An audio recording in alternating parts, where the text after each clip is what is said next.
சிவந்த வானம் படத்தை பற்றி பார்க்க போகிறோம். நாயகனை காப்பி அடித்து காட்ஃபாதர் எடுத்துட்டாங்களா அப்படின்னு நான் அதிர்ந்து போய் கேட்க, மேற்கொண்டு பேசினா நம்ம மண்டையை பொழந்து விடாமல் இருக்கு. அவ்வளோ கோவப்படுறான் அவரை பற்றி பேசினால. இப்போது ஒரு தகவல், அதேமாரி ஒரு தகவல் என்கிட்ட இருக்குது. அது சொன்னால் என்ன செய்வான்னு தெரியல, அவன்லாம் தெரிஞ்சா. இருந்தாலும் சொல்கிறேன் கேளுங்க.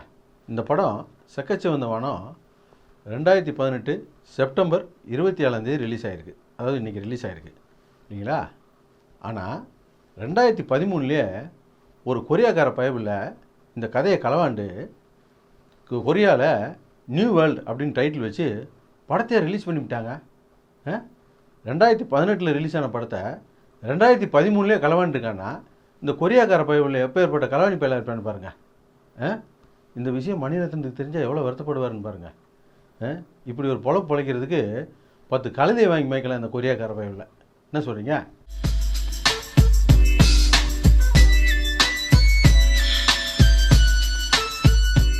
சண்டைக்கோழி 2 படத்தை பற்றி பார்க்க போகிறோம். சண்டைக்கோழி பார்ட் 2. இது எப்படி இருக்குது அப்படின்னு சொன்னால், நம்ம ஒரு செருப்பு கடைக்கு போகிறோம், செருப்பு வாங்குகிறோம். அது நம்ம காலுக்கு பொருத்தமாக இருக்குதா அப்படின்னு பார்த்து தான் வாங்குவோம். ஆனால் இவங்க இந்த கதையை எப்படி தேர்ந்தெடுத்திருக்காங்கன்னா, செருப்புக்கு ஏற்ற மாதிரி காலை வெட்டியிருக்காங்க. செருப்புக்கு ஏற்ற மாதிரி காலை வெட்டினா விளங்குமா?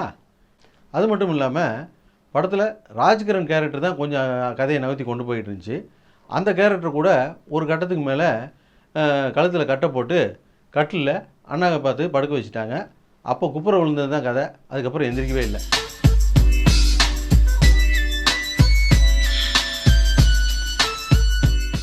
சிங்கம் 3 படத்தை பற்றி பார்க்க போகிறோம். கிராமத்தில் தான் சொல்லுவாங்க, நாய்க்கு ஒரு வேலையும் இருக்காது, அதுக்கு உட்காரதுக்கு நேரமும் இருக்காதுன்னு. நாயை நல்லா கவனித்து பாருங்களேன், எப்போ பார்த்தாலும் அங்கிட்டு இங்கிட்டுமா ஓடிக்கிட்டே இருக்கும், ஆனால் அதுக்கு ஒரு வேலையும் இருக்காது. அந்த மாதிரி கதைக்கு தேவையே இல்லாமல் ஓடிக்கிட்டே இருந்து என்ன பிரயோஜனம், ஸ்பீடாக இருந்து என்ன பிரயோஜனம்? அதெல்லாம் சகிக்கவே முடியல. செகண்ட் ஹாஃப்லலாம் ஒரு 2 ரீலை எடுத்து வச்சுட்டு படத்தை ஓடினா கூட எங்கேயுமே ஜம்பு தெரியாது. அவ்வளோ தேவையில்லாத சீனுங்க படம் முழுக்க.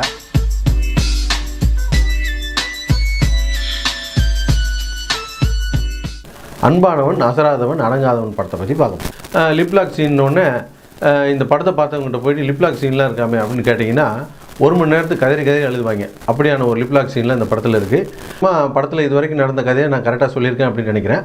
தப்பாகவே சொல்லியிருந்தாலும் நீ கதையை தப்பாக சொல்லிட்ட அப்படின்னு சொல்லிட்டு என்கிட்ட வந்து யாரும் ஆர்கியூ பண்ண முடியாது. ஏன்னா இந்த படத்துடைய கதை என்ன அப்படிங்கிறது டைரக்டருக்கே தெரியுமா தெரியாதா அப்படிங்கிறது தெரியல.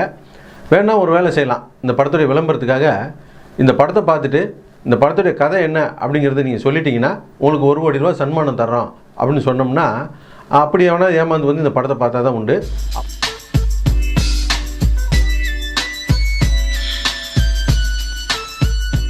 வாலு படத்தை பற்றி பார்க்க போகிறோம். அந்த பொதுப்படையான ரசிகர்களும் இந்த படத்தை ஒரு படமாகவே முயற்சி படம் பார்க்கல. இவங்க அப்பா டான்ஸ் ஆடிக்கிட்டு இருக்காரு, கும்பாங்குத்து டான்ஸு. கூட நயன்தாரா கூட ஆடிக்கிட்டு இருக்காரு. அந்த அம்மாவும் ஈக்குவலாக ஸ்டெப் போட்டு ஆடிக்கிட்டு இருக்கு.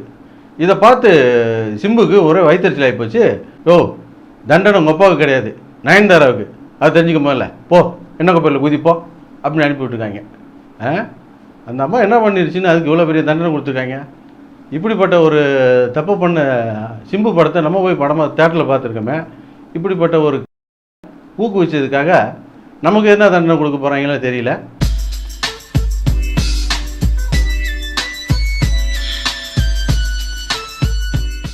சீமராஜா படத்தை பற்றி பார்க்க போகிறோம். ஒரு சாதாரண ஆள் ரவுடித்தனமெல்லாம் பண்ணி ஒரு புது பணக்காரனை உருவெடுத்துறான். அவர் தான் வில்லன். அப்புறம் ஹீரோ வெட்டி லவ் பண்ணுறதுக்கு ஒரு ஹீரோயின். இது எல்லா படத்துலையும் இருக்கிறது தானே அப்படின்னுவீங்க. இங்கே தான் ஒரு ட்விஸ்ட்டு.